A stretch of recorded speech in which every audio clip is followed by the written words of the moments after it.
Hello, friends. I hope you enjoyed the beginning of our study of the seven churches of the Revelation.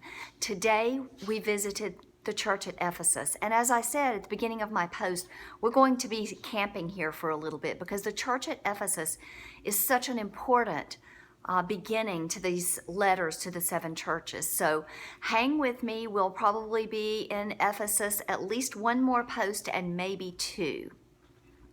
I wanted to start our video by telling you a story that I think is very apropos to our study of the seven churches of the Revelation. You may recall the name of an Austrian composer, Franz Joseph Haydn. He was a brilliant composer that made lots of music, and he was very much in demand all across the continent of Europe in the day in which he lived. Haydn was a very cheerful, very much liked man, but he was married to a woman that was extremely bitter and ugly. She was just ugly. And it was told that routinely, on several occasions, she stole his music and burned it just out of spite. So she was just mean. She was just flat out mean.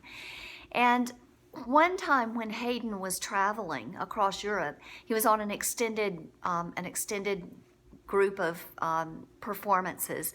And so he was staying at a city, and an acquaintance of his came to visit him in the rented room where he was. And while they chatted, the acquaintance looked around and saw this large stack of unopened letters on the desk in Haydn's room. And he asked Haydn, "Why do you not open your mail?" And Franz Joseph Haydn said, quite cheerfully in fact, "Those letters are from my wife. We write to each other every week. I never open her letters, and I'm quite sure she never opens mine." Friends, in the church today, while we have the book of the Revelation very available to us, so often this book, and especially chapters 2 and 3, where we learn about the seven churches, they're never open. They're dusty. We open the rest of the New Testament, but we just don't get around to, or we're fearful of, the book of the Revelation. So as we go into these seven churches, I want you to fully engage in the study of these seven churches because they have so much to teach us, and they can be very much applied to our lives in 2016. As we look at these churches, I want you to not close the book waiting to get to the more juicy parts, but I want you to stay engaged and learn what Jesus has to teach us from these seven churches. Okay, now with that said, I want to jump to the end of today's lesson, where Jesus describes himself as the one who holds the seven stars in his hand and the one who walks among the seven lampstands. This is a crucial description of Jesus to me. It's one of the ones that I feel we need to spend some extra time on, so that's why I'm talking to you about it in the video today. Christ's holding of the seven stars in his right hand, and we determined that these seven stars are the seven angels of the churches, and that it might be the pastors of the church. It could be a heavenly messenger. It could be a human messenger. I tend to lean toward the fact that it's the pastor of the church. And so Christ is saying, I have got these seven stars firmly in my grip.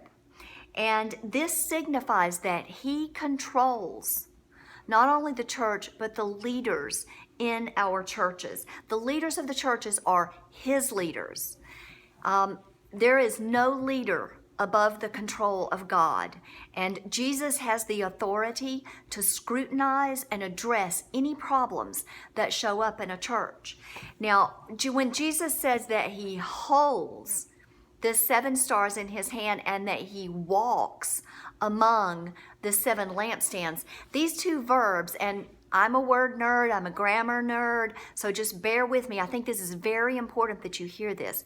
But he holds and he walks are both what we know as present active participles, which means it is a continuing action. So you might read those segments as Jesus continually holds and he continually walks among the 7 lampstands.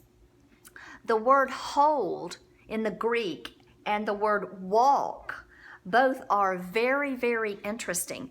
I'm reading out of the New American Commentary, Revelation, and Dr. Patterson says this: the words hold and walk are both present active participles, indicating that the action of the Lord is continual. The verb kriteo, which is hold, has the nuance of not merely holding, but also grasping or exercising power, whereas the word that's used in the Greek for walk gives the sense of walking about, walking among. And I'll just tell you why this is so important that we understand this. There's a lot that goes on in the Church of Jesus Christ today that is godly and wonderful and holy. But there is also a lot that goes on in the Church of Jesus Christ that is not God-honoring, it is not holy, and it is not good. You may be involved in a church like that right now. And I am just here to give you a word of encouragement that Jesus knows what is going on in the church today. Jesus walks among his churches. He walks among the lampstands continually. He is intimately acquainted with what goes on in your church and in my church. And he will, in his own time, deal with anything that is unholy or inappropriate. He will. I promise you he will. I have seen it work in situations where I never imagined change could happen. In response to prayer, God has brought about that change. So I want you to be encouraged that Jesus knows the good that goes on in our churches, and he knows the not so good that goes on in our churches. Our job as Christians in those churches is to pray, and pray some more. Our job is not to try to fix it. Our job is not to try to expose it, unless, of course, Jesus gives you the freedom to do that. Our job is to pray and ask Jesus to do what only he can do in the lives and hearts of his church, and then in faith believe that in his time he will take care of it. We will be back here again in a few days to look more at the Church of Ephesus. I hope that this has been helpful. I hope these videos will be very helpful and encouraging to you. And so until we come back, have a wonderful time and stay faithful, friends. Stay faithful.